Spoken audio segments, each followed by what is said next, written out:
বিসমিল্লাহির রহমানির রহিম। আজ আমরা শুরু করতে যাচ্ছি আমাদের সপ্তম দর্স। আমাদের ৬ নং দর্সে আমরা আলোচনা করেছিলাম ফসলুন ফি বয়ানিল মুহাররামাত। এই পরিচ্ছেদের অধীনে সংক্ষিপ্ত কি আলোচনা, এই পরিচ্ছেদের অধীনে কি আলোচনা রয়েছে তার সংক্ষিপ্ত আলোচনা আমরা করেছিলাম। এখন আমরা বিস্তারিত আলোচনা এই দর্স থেকে শুরু করতে যাচ্ছি। অল্প অল্প করে আমরা আলোচনা করব। তাহলে আমরা শুরু করি। ফাসলুন ফি বয়ানিল মুহাররামাত, মাহারামদের বয়ান প্রসঙ্গে। লক্ষ্য করলে দেখবেন যে এই শব্দটা আমরা আরবি বলছি মুহাররামাত, কারণ শব্দটা বাবে ইফআল থেকে যখন ধরবো আমরা আহরামা ইহরিমু ইহরামান ফাহুয়া মুহরিমুন, ইসমে মফউল মুহরামুন, বয়ানিল মুহরামাত হয়। আর যখন আমরা তাহরিম থেকে বাবে তাফঈল থেকে ধরবো হাররামা ইউহারিমু তাহরিমান ফাহুয়া মুহাররিমুন, ইসমে মফউল মুহাররামুন, তাহলে আমরা বাবে তাফঈল থেকেই ধরতেছি।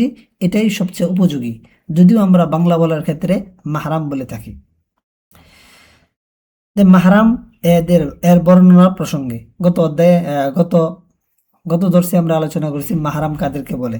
মাহরাম বলা হয় নসবি কারণে অথবা মুসাহারাতের কারণে অথবা রিজাই কারণে যাদেরকে বিবাহ করা শরীয়ত হারাম সাব্যস্ত করেছে তাদেরকে মাহরাম বলা হয়। তো কলা আমাদের কুদরি রহমতুল্লাহ আলাই বলেন, লা ইয়াহিল্লু লিররাজুলি আইয়াতাযাওয়াজা বিউম্মিহি ওয়ালা জাদ্দাতিহি মিন কিবালির রিজালি ওয়ান নিসাই।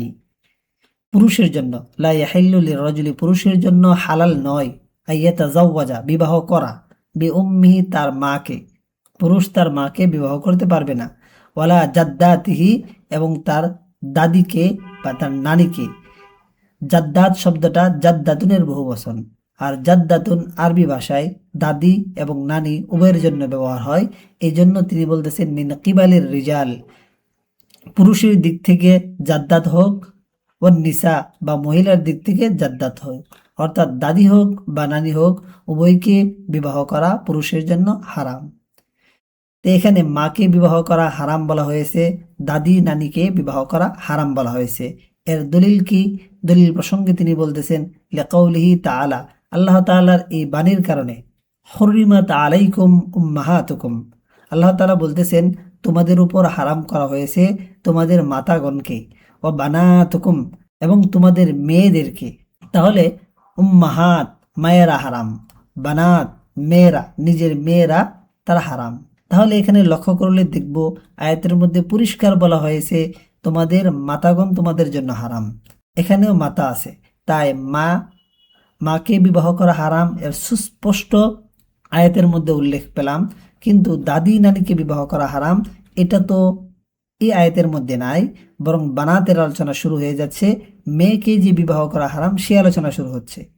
তাই এটা প্রসঙ্গে আমাদের ব্যাখ্যাকার রহমতুল্লাহ বলেন ওয়াল জাদ্দাত উম্মাহাতুন, জাদ্দাত দাদি এবং নানি, উম্মাহাতুন তারাও মা, তারাও এক ধরনের মায়ের মধ্যে পড়বে। কেন? ইদিল উম্মু হুয়াল আসলু লুগাতান, কারণ এর মৌলিক অর্থ হলো আসল। ইদিল উম্মু হুয়াল আসল, কেননা এটার অর্থই হলো মূল, লুগাতান আবিধানের দৃষ্টিতে। তাহলে এখানে কি বোঝাচ্ছে? এখানে বোঝাচ্ছে যে উম্মাহাত বা উম্মুন অর্থ আমরা একটা অর্থ বলেছি মা, এটা হলো তার হাকিকি অর্থ। আর পক্ষান্তরে তার উম্মুন বলে গোড়া বোঝানো, মায়ের মা তার গোড়ার দিকে বোঝানো, যে এই জিনিসগুলো যখন বুঝাইবে তখন তো তার হাকিকি অর্থ পাওয়া যাচ্ছে না। তাহলে মাজাজি অর্থে সেটা দাদি বোঝাচ্ছে, এরকম বোঝা যাচ্ছে। তাই এখানে একটা আপত্তি আসতে পারে যে একই অর্থের মধ্যে হাকিকি অর্থ, একই শব্দের মধ্যে যখন আমরা হাকিকি অর্থ মা নিব তখন তো তার মাজাজি অর্থ দাদি নানি এটা নিতে পারবো না। অথবা এরকম বলতে পারবো না উম্মুন বলে তার হাকিকি অর্থ এবং মাজাজি অর্থ, উমুমে মাজাজ যাকে বলা হয়, এই দুইটাকেও একসাথে আমরা নিতে পারবো না। তাহলে কিভাবে এই জাদ্দা বা দাদা নানি দাদি নানি এই হারামের অধীনে পড়ে গেছে এই আয়াতের মধ্যে উদ্দেশ্য নেওয়া হয়েছে? এটার জবাব হলো যে এখানে আমরা মুশতারেকের মধ্যে মুশতারেকে মানবী উদ্দেশ্য নিয়েছি। উম্মন শব্দটার মাধ্যমে মুশতারেকে মানবী উদ্দেশ্য নিয়েছি। আমরা উসুলের আলোচনায় হয়তো পড়ে থাকবো, সম্ভবত আমাদের উসুলের শাসি এবং নুরুল আনোয়ারের মধ্যে মূল কিতাবের মধ্যে মুশতারেকের এই প্রকার আলোচনা করা হয় নাই। মুশতারেক যে দুই প্রকার, মুশতারেকে লফজি, মুশতারেকে মানবী, এই আলোচনা করা হয় নাই। কিন্তু অবশ্য আমাদের হাসিয়া ইত্যাদির মধ্যে মুশতারেকে লফজি এবং মুশতারেকে মানবী এর আলোচনা করা হয়ে থাকে। তো একটু বোঝানোর স্বার্থে আমি বলতেছি যে মুশতারেকে লফজি কাকে বলে। মুশতারেকে লফজি বলা হয় কোনো একটা শব্দকে যখন গঠন করবে তখন এই একটা শব্দ একটা বস্তুকেই বোঝাবে, পরে আরেকটা গঠনের মাধ্যমে আরেকটা বস্তু বোঝাবে, আরেকটা গঠন যদি থাকে তাহলে আরেকটা বস্তু বোঝাবে। উদাহরণ দিই আমরা, আইনুন একটা শব্দ, আইনুন শব্দটা চক্ষুকে বোঝায়, আইনুন আরেকভাবে ঝর্ণা বোঝায়, আইনুন গোয়েন্দা বোঝায়। এখন দেখতে পাচ্ছি আইনুন শব্দটা এক এক ক্ষেত্রে এক একটা মানা দিতে পারে, কিন্তু এই আইনুন যে অর্থগুলো দিচ্ছে সেই অর্থটি একটি মাত্র অর্থ। আইনুন যে অর্থটাই আমি বোঝাইবো, যদি বলি যা আনি আইনুন, আমার নিকট আইন আসলো, তাহলে তো এটা ঝর্ণা উদ্দেশ্য হতে পারে না, কারণ ঝর্ণার মধ্যে আসার গুণটা নাই। যখন ঝর্ণা উদ্দেশ্য হয়ে গেল, ঝর্ণার সংজ্ঞা কি, যদি বলি ঝর্ণা কাকে বলে, তাহলে ঝর্ণার একটি সংজ্ঞা মানুষ দিয়ে দিবে। অথবা বলতে পারি ও রাই তো আইনান ফিত তরিকি, আমি রাস্তার মধ্যে একটি আইন দেখেছি, মানে একটি গোয়েন্দা দেখেছি। তাই এখানে যখন আমরা গোয়েন্দা দিব, গোয়েন্দা তার বিশেষ অর্থে সে ব্যবহার হবে। তাই বোঝা যাচ্ছে যে অর্থটা আমরা নিচ্ছি মুশতারেক শব্দ মানে আইনুন শব্দটা আলাদা আলাদাভাবে সে ঝর্ণা বোঝায়, সে আলাদাভাবে চোখ বোঝায়, আলাদাভাবে গোয়েন্দা বোঝায়, কিন্তু যখন একটা অর্থ উদ্দেশ্য নিব সেই অর্থটাই সে বোঝাবে। এটা হলো মুশতারেকে লফজি, লফজ, লফজগুলো তার মধ্যে ইশতেরাক রয়েছে। আর মুশতারেকে মানবী কি? মুশতারেকে মানবী হলো যখন আমরা একটা অর্থ উদ্দেশ্য নিব তখন সেই অর্থটার মধ্যে আরো দুইটা অর্থ বা দুইয়ের অধিক অর্থ ইশতেরাক থেকে যাবে। যেমন আমরা ধরে নেই এমন একটা শব্দ, যে আমরা প্রসিদ্ধ উদাহরণের মধ্যে কুরু একটা শব্দ পড়ছি, আল মুতাল্লাকাতু ইয়াতারাব্বাসনা বিআনফুসিহিন্না সালাসাতা কুরু, তিন কুরু। তো কুরুটা আমরা দেখছি হায়েজ অর্থে ব্যবহার হয়, কুরুটা আবার তুহুর অর্থে ব্যবহার হয়। তাই এই দুইটা শব্দের মধ্যে সে মুশতারেকে লফজি, কারণ হায়েজের ভিন্ন সংজ্ঞা রয়েছে, আবার তুহুরের ভিন্ন শব্দ রয়েছে। কিন্তু এই কুরু শব্দ যে রয়েছে তার মানার মধ্যে যদি আরো চিন্তা করি তাহলে আমরা দেখতে পাবো ভাষার গভীরে গিয়া যে কুরু অর্থ হলো বারবার আসা, কুরু অর্থ হলো বারবার আসা। যখন কুরুর এই অর্থটা আমরা নেব বারবার আসা, তখন একটা অর্থ নিলাম শুধুমাত্র কুরুর বারবার আসা, কিন্তু এই অর্থের মধ্যে আবার দুটা সামিল, কারণ তুহুর যে আছে সেও বারবার আসে মানুষের অবস্থার উপর, মাস পরে পরে তুহুর আসে, আবার হায়াত সেও বারবার আসে। এই যে তাহলে দেখা যাচ্ছে যখন আমরা বারবার আসার অর্থটা নিচ্ছি তখন এর মধ্যে হায়েজও চলে আসছে, তুহুরও তার মধ্যে চলে আসছে। দুইটা দ্ব্যর্থবোধক যে শব্দ, এই দুইটাকে সে অন্তর্ভুক্ত করে নিল। এই ধরনের শব্দ যদি থাকে যে একটা অর্থ বললে এটার মধ্যে আরো দুইটা আলাদা আলাদা সংজ্ঞা দেওয়া যায় এমন জিনিসকে সে অন্তর্ভুক্ত করে নেয়, মেয়ের চেয়ে বেশি শব্দকে অন্তর্ভুক্ত করে নেয়, সেগুলোকে বলা হয় মুশতারেকে মানবী। ঠিক এই জায়গার মধ্যে উম্মুন শব্দটা যখন আমরা আসল অর্থে নেব, গোড়া, উসুল বা গোড়া নিব, তাহলে গোড়ার মধ্যে যেমনিভাবে মাও হলো ব্যক্তির গোড়া, ঠিক দাদি নানি সেগুলো হলো ওই ব্যক্তির গোড়া। তাই এখানে আমরা মুশতারেকে মানবী যখন উদ্দেশ্য নিব তাহলে দাদিও এই অর্থের মধ্যে অন্তর্ভুক্ত হয়ে যাবে। এখন যদি প্রশ্ন করা হয় যে শব্দটার মধ্যে আমরা এই আসল যে মানার মূল অর্থটা, এই অর্থটা নিব কিভাবে, এই অর্থটা বোঝানোর জন্য কোনো দলিল আছে কিনা, তাহলে বলা হয় যে হ্যাঁ, এই অর্থটা নেওয়ার দলিল হলো এজমা। এজমা, তাহলে এই অর্থটা নেওয়ার জন্য এজমাকে আমরা দলিল হিসেবে সাব্যস্ত করতে পারি, হাসিয়ার মধ্যে এটা আলোচনা করা হয়েছে। অথবা স্বতন্ত্রভাবেই বলতে পারি যে মা হারাম হওয়ার বিষয়টি আয়াত দ্বারা প্রমাণিত, আর দাদি এবং নানি হারাম হওয়ার বিষয়টি এটা এজমা দ্বারা প্রমাণিত। এখন আমরা অন্যান্য আলোচনায় যাওয়ার আগে আমরা লক্ষ্য করি যেহেতু এই মুহাররামাতের আলোচনাগুলো আয়াত দ্বারা প্রমাণিত, তাই আয়াতটা যদি আমরা ভালো করে বুঝি তাহলে পরবর্তী দলিলগুলো আমাদের বোঝা সহজ হবে। তো এখানে দেখতেছি হুররিমাত আলাইকুম উম্মাহাতুকুম, তোমাদের মাগণ তোমাদের হারাম।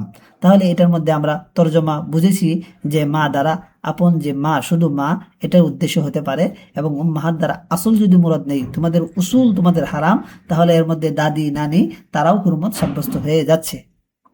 দ্বিতীয় অংশ বানাতুকুম, তোমাদের কন্যাগণ তোমাদের জন্য হারাম। বানাতুকুম, আমরা এই 9 নম্বর হাসিয়া চলে আসি যেখানে পূর্ণ আয়াতটি রয়েছে, ও বানাতুকুম তোমাদের কন্যাগণ তোমাদের জন্য হারাম। তাহলে কন্যাদেরকে এই আয়াতের মধ্যে হারাম করা হয়েছে। কোন কোন কন্যা হারাম এটাও এখানে আলোচনা করা হবে। ওয়া আখওয়াতুকুম, এবং তোমাদের বোনগণ তোমাদের জন্য হারাম, তোমাদের বোনদেরকে তোমরা বিবাহ করতে পারবে না। ও আম্মাতুকুম, এবং তোমাদের ফুফুদেরকে তোমরা বিবাহ করতে পারবে না। ও খালাতুকুম, তোমাদের খালাদেরকে তোমরা বিবাহ করতে পারবে না। ও বানাতুল আখি, তোমাদের ভাইদের যে মেয়ে রয়েছে ভাতিজি, তাদেরকে বিবাহ করতে পারবে না। ও বানাতুল উখতি, এবং তোমাদের বোনের যে মেয়ে রয়েছে ভাগিনী, তাদেরকেও বিবাহ করতে পারবে না, হারাম করা হয়েছে। ও উম্মাহাতুকুমুল্লাতি আরদানাকুম, তোমাদের ওই মাগন তোমাদের জন্য হারাম, আল্লাতি আরদানাকুম, যারা তোমাদেরকে দুধ পান করেছে। এই যে এখান থেকে দুধ মায়ের আলোচনা শুরু হয়েছে, এর আগে যে আলোচনাটা চলে গেছে এগুলো হলো হুরমতে নসব, মানে বংশের কারণে, রক্তের সম্পর্কের কারণে হারাম। আর এখান থেকে শুরু হলো যে রিদাআতের কারণে যারা হারাম তাদের আলোচনা। উম্মাহাতুকুমুল্লাতি আরদানাকুম ওয়া আখওয়াতুকুম মিনার রাদাতি, এবং তোমার রেজাই বোনগণ, দুধ বোনগণ তোমাদের জন্য হারাম। ওয়া উম্মাহাতু নিসাইকুম, এবং তোমাদের স্ত্রীদের মা তোমাদের জন্য হারাম, মানে শাশুড়ি হারাম। এই যে এখান থেকে এটা মুসাহারাতের মাধ্যমে যাদেরকে হারাম করা হয়েছে এই আলোচনা শুরু হয়েছে, তোমাদের স্ত্রীগণের মাতা। ও রবাইবুকুমুল্লাতি ফি হুজুরিকুম মিন নিসাইকুমুল্লাতি দাখালতুম বিহিন্না। তাহলে আমরা এখানে দেখি, খুবই গুরুত্বের সাথে আমাদের দেখতে হবে, ও রবাইবুকুমুল্লাতি ফি হুজুরিকুম, এবং তোমাদের ওই স্ত্রীদের সন্তানও তোমাদের জন্য হারাম, যেই সন্তানগণ ফি হুজুরিকুম তোমাদের কুলে রয়েছে বা তোমাদের তত্ত্বাবধানে বা লালন পালনে রয়েছে, মিন নিসাইকুম তোমাদের ওই স্ত্রীদের থেকে, দাখালতুম বিহিন্না যাদের সাথে তোমরা দখল করেছো। তাহলে রবাইব বা স্ত্রীদের সন্তানের দুইটা গুণ বলা হয়েছে। এক, ওই সন্তান যেই সন্তান এখন বর্তমান স্বামীর তত্ত্বাবধানে রয়েছে, আরেকটা হলো ওই স্ত্রীদের সন্তান যে স্ত্রীর সাথে দখল হয়েছে। হানাফি মাযহাবের মধ্যে এই যে দুইটা কয়েদ উল্লেখ করলো, যে স্ত্রীদের যে সন্তান সে নতুন জামাইয়ের কাছে বা নতুন স্বামীর কাছে সন্তানকে নিয়ে আসে নাই, বরং আগের ঘর থেকে যে সন্তান ছিল সেই সন্তানকে বাড়িতে রেখে আসছে, অন্য কারো তত্ত্বাবধানে রেখে আসছে, তারা কি হারাম হবে কিনা? তাহলে এটার ক্ষেত্রে আমরা বলি হ্যাঁ, এখানে এই স্বামীর তত্ত্বাবধানে থাকুক তাও হারাম, এমনকি আগের স্বামীর গড়তে যে সন্তানগুলো হয়েছে সেগুলো অন্য কোথাও যদি এর অধীনে না থেকে অন্য কারো তত্ত্বাবধানে যদি লালিত পালিত হও তাহলেও হারাম হবে। তাহলে এখানে এই কয়েকটা যে স্পষ্ট বলল যে তোমাদের স্ত্রীদের ওই সন্তান যারা তোমার তত্ত্বাবধানে লালিত পালিত এখন বর্তমানে আছে তাদেরকে হারাম করা হয়েছে, এই কয়েকটা কেন করলো? আমরা বলি এই কয়েকটা হলো কয়েদে ইত্তেফাকি, এহতেরাজি না, কয়েদে ইত্তেফাকি। এটা হুজুরের কয়েদটা হলো কয়েদে ইত্তেফাকি। ইত্তেফাকি কয়েদ বলা হয় যে কয়েদ আলাদা কোনো কিছু বের করার জন্য আসে নাই, আর কয়েদে ইহতেরাজি হলো একটা হুকুমকে বের করার জন্য আসছে। এখানে যে দ্বিতীয় অংশটা, ওই মহিলাদের উম, কন্যাগণ হারাম যাদের সাথে তোমরা দখল করেছো। তাহলে একজন স্ত্রীকে যখন বিবাহ করে, বিবাহ করার পরে তার পূর্বের স্বামী থেকে কোনো সন্তান বা কোনো মেয়ে তার সাথে থাকতে পারে। এখন এই স্ত্রীর সাথে যদি দখল না করে, শুধুমাত্র সে বিবাহ করলো এখনো দখল হয় নাই, এই অবস্থায় যদি ওই ব্যক্তি চায় যে যে স্ত্রীর সাথে যে মেয়ে আছে ওই মেয়েকে বিবাহ করবে, তাহলে পারবে কিনা? তাহলে এই স্ত্রীকে তালাক দিয়ে ওই মেয়েকে সে বিবাহ করতে পারবে দখল হওয়ার আগে। কিন্তু যদি দখল একবার হয়ে যায় তাহলে ওই মেয়েকে যে অপর অন্য স্বামীর গর্তে নিয়ে আসছে তার সাথে বিবাহ করা যাবে না। এই যে এখানে পরিষ্কার বললো যে ওই স্ত্রীদের পক্ষ থেকে যে স্ত্রীদের সাথে তোমরা দখল করেছো। তাহলে দখলের কয়েকটা, এটা কয়েদে ইহতেরাজি, অর্থাৎ তাহলে দেখা যাচ্ছে এখানে দখল হলে একরকম বিধান হচ্ছে, দখল না হলে অন্যরকম বিধান হচ্ছে। আর পক্ষান্তরে তার অধীনে লালিত পালিত হলে একরকম বিধান, বা অন্যের অধীনে লালিত পালিত হলে অন্য বিধান, এরকম না, বরং একই বিধান। এই একই বিধান হওয়ার কারণে হানাফি মাযহাবে এই কয়েকটা হলো ইত্তেফাকি। বলা হয় যে তাহলে হুজুরের উল্লেখ করলো কেন? এখানে যদি এই কয়েদের কোনো প্রয়োজনই না থাকে তাহলে উল্লেখ করলো কেন? কয়টা আদাতান উল্লেখ করা হয়েছে। স্বাভাবিকভাবে সমাজে যখন অন্য ঘর থেকে নতুন ঘরে সন্তানাদিকে নিয়ে কোনো মহিলা বিবাহ বসে, তখন সন্তানাদিকে সাথে সাধারণত নিয়ে আসে। এই আদতের দিকে লক্ষ্য করে এই কয়েকটা উল্লেখ করা হয়েছে, কোনো কিছু বিধানকে আলাদা করার জন্য এটা উল্লেখ করা নাই। এটার প্রমাণ কি? প্রমাণ এখানে আল্লাহ রাব্বুল আলামিন বলতেছেন, ফাইল্লাম তাকুনু দাখালতুম বিহিন্না, যদি তোমরা তাদের সাথে দখল না করো, এই মহিলাদের সাথে দখল না করো, ফালা জুনাহা আলাইকুম, তাহলে তোমাদের কোনো অসুবিধা নেই যে তোমরা ওই মহিলার যে সন্তান নিয়ে আসছে ওই সন্তানকে বিবাহ করতে কোনো সমস্যা নেই। তাহলে আল্লাহ রাব্বুল আলামিন এখানে দুইটা জিনিস উল্লেখ করলেন, যে তত্ত্বাবধানে থাকা আর এটা হলো যেই নারীর সাথে দখল করা। এখন এটাকে তিনি বিশ্লেষণ করতেছেন, দখল করলে একটা বিধান দিয়েছেন, এখন বলতেছেন দখল যদি না করে থাকো তাহলে তোমাদের জন্য কোনো সমস্যা নেই। এটাকে তিনি দুইটা আলাদা বিধান সাব্যস্ত করছেন। পক্ষান্তরে এখানে আলোচনা করার পরে এটা সম্বন্ধে কোনো আলোচনা করে নাই। যেহেতু আলোচনার মধ্যে এই পয়েন্টটা উল্লেখ করে নাই, তাই বোঝা যাচ্ছে যদি এটাও গুরুত্বপূর্ণ হইতো তাহলে আলাদাভাবে এটাকে উল্লেখ করে দিত। এই জন্য এই পয়েন্টটা থেকে বোঝা যায়, এই আলোচনা থেকে বোঝা যায় এটাই হলো কয়েদে এহতেরাজি, আর এটা কয়েদে এহতেরাজি না বরং কয়েদে ইত্তেফাকি। এরপরে বলতেছে ওয়া হালাইলু আবনাইকুমুল্লাযিনা মিন আসলাবিকুম, ওয়া হালাইলু আবনাইকুম, এবং তোমাদের ছেলেদের স্ত্রীগণ তোমাদের জন্য হারাম। ছেলেদের স্ত্রী, পুত্রবধূ, পুত্রবধূকে হারাম করা হয়েছে। কোন ছেলেদের? আবনাইকুমুল্লাযিনা, ওই ছেলেদের, মিন আসলাকুম, যারা তোমাদের আপন, আসলাব থেকে, আসলাব সুলবুনের বহুবচন, সুলব অর্থ হচ্ছে আপন। তাহলে তোমাদের আপন সন্তানাদের যে স্ত্রী রয়েছে, পুত্রবধূ রয়েছে, তারা হলো তোমাদের জন্য হারাম। এখানে আপন শব্দটা বলে কি উদ্দেশ্য নিয়েছেন এটাও হেদায় আলোচনা করবেন, যে এখানে আপন বলতে পালক পুত্র যে আছে, পালক পুত্রের যদি স্ত্রী থাকে তাদেরকে বিবাহ করা বৈধ। পক্ষান্তরে যে যদি দুধ পুত্র থাকে, দুধ পুত্রের স্ত্রীকে বিবাহ করা হালাল হারাম কিনা, তাহলে অবশ্যই বলা হবে হ্যাঁ, দুধ পুত্রের স্ত্রীকে বিবাহ করা হারাম। তাই এখানে আসলাব শব্দটা মূলত এটাও একটা কয়েদে এহতেরাজি, কিন্তু এটা শুধুমাত্র তাবান্নি বা পালক পুত্রের স্ত্রীদের বিপরীতে আসছে। এটা দুধ পুত্রকে হালাল করার জন্য, যে দুধ পুত্রের স্ত্রীকে বিবাহ করা যায়, এই জন্য এই কয়েকটা উল্লেখ করা হয় নাই। এরপরে আরো বলতেছেন যে ওয়ান তাজমাউ বাইনাল উখতাইন, তোমাদের জন্য আরো হারাম করা হয়েছে দুই বোনকে একত্র করা। অর্থাৎ বিবাহের মধ্যে দুই বোনকে একত্র করা, বিবাহের মধ্যে স্ত্রী হিসেবে, এটা নিষেধ। তাই কোনো এক বোনকে বিবাহ করলো, বিবাহ করে যদি তারই আপন আরেক বোনকে যদি কোনো ব্যক্তি বিবাহ করে, তাহলে এই বিবাহ জায়েজ হবে না, কারণ দুই বোনকে একত্রে বিবাহ করতে আল্লাহ রাব্বুল আলামিন নিষেধ করেছেন। ইল্লা মা কাদ সালাফ, তবে অতীতে যদি এরকম ঘটনা ঘটে থাকে তাহলে সেগুলোর বিধান ভিন্ন। সেগুলোর বিধান কি, সেগুলো আল্লাহ তাআলার ইলমে আছে, সেগুলো আমাদের জন্য বলা হয়নি। তো এখানে যদি লক্ষ্য করি, এখানে কলা আমাদের কুদরুর রহমতুল্লাহ বলতেছেন ওয়ালা বিবিনতিহি, কোনো ব্যক্তি তার নিজের মেয়ে যে রয়েছে সেই মেয়েকে বিবাহ করতে পারবে না। লিমা তালাও না, ওই দলিলের মাধ্যমে, যে দলিলটা আমরা তেলাওয়াত করেছি, বর্ণনা করেছি, কারণ এই দলিলের মধ্যে স্পষ্ট বলা রয়েছে ও বানাতুকুম, তোমাদের কন্যাগণ তোমাদের জন্য হারাম। ওয়ালা বিবিনতি ওয়ালাদিহি, এবং তোমাদের সন্তানের যে মেয়ে রয়েছে, ছেলে বা মেয়ে, তাদের যে মেয়ে রয়েছে তাদেরকে বিবাহ করা হারাম। ওয়াইন সাফালাত, যদিও তা নিচের দিকে যায়, ছেলের মেয়ে, ওই মেয়ের মেয়ে, ঠিক মেয়ের মেয়ে, ওই মেয়ের যদি গর্ভে মেয়ে হয় ওই মেয়ে, এভাবে নিচের দিকে যত যায় সবগুলোকে হারাম করা হয়েছে। এই যে হারামের বিধানটা, এটা কিভাবে করা হয়েছে? লিল ইজমা, এটা ইজমার মাধ্যমে। যখন বানার শব্দটা উল্লেখ করব, এই বানার শব্দটা ফুরুইয়ের অর্থে নেওয়া হয়েছে, এই অর্থে নেওয়ার ক্ষেত্রে ইজমা হয়েছে। তাই ইজমার মাধ্যমে ছেলের সন্তান বা মেয়ের সন্তান যা আছে তাদেরকে হারাম সাব্যস্ত করা হয়েছে।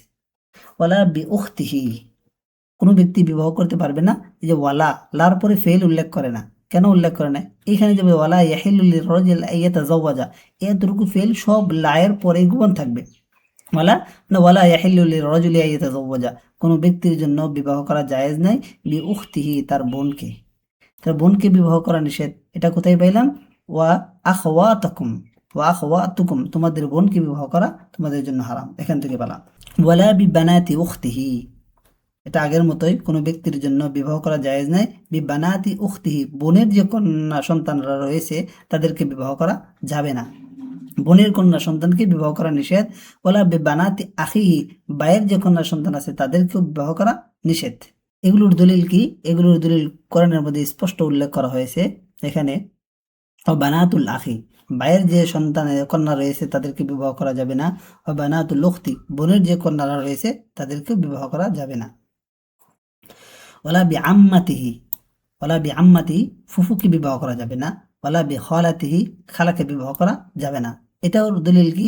এটার দলিলও স্পষ্ট এখানে উল্লেখ করা হয়েছে।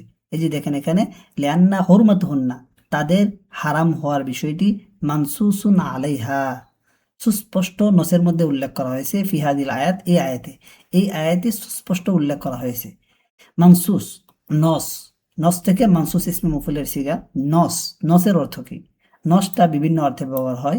নস কখনো সুস্পষ্ট, নসের শাব্দিক অর্থ হলো সুস্পষ্ট হওয়া, এই অর্থে ব্যবহার হয়। কখনো নস শব্দটি ইবারতের অর্থে ব্যবহার হয়, যেমন পরীক্ষার প্রশ্নের মধ্যে থাকে শাক্কিলিন নাসা ওয়াউজিহু, এই যে নসকে শাক্কিল করতে বলছে, এই নস অর্থ ইবারত। আর নসটা উসুলের পরিভাষায় ব্যবহার করা হয় বিশেষ একটা পরিভাষার ক্ষেত্রে, সেটা হলো মাসিকাল কালামুলি আজলিহি, যে উদ্দেশ্যে বক্তব্য আনা হয়, বক্তা যে উদ্দেশ্যে বক্তব্য আনে, এই উদ্দেশ্যটাকেই নস বলে। তো এখানে আমরা নসের মধ্যে কি অর্থ নিতে পারি?